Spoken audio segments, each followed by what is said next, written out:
In all my years of Excel, the one tip that's always put a smile on my students' faces is Autofill.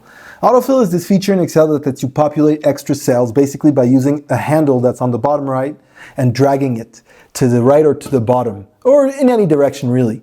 And what this means is that you can go in a cell, find a selection, and drag it down. It works with many things. Let me show you what I mean. And so here I've got an Excel file and I've got some good examples. You see I've got 1 and 2, and if I select both and I go on the bottom right and I drag it down, you'll notice it does 3, 4, 5, and it keeps the color coding as well.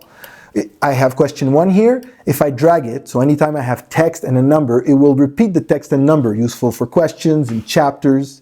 Here, I've got a date, and so I can drag this date down, and you'll notice it gives me the next dates. I can use a little pop-up to fill the years for say and see a good change. And I can even use the names of the weekdays to get a list. That's also quite useful. But one of the most useful features of it is the ability to take a formula like this one and to drag it down like this, and to give you all the new totals. This is the true power behind the fill handle.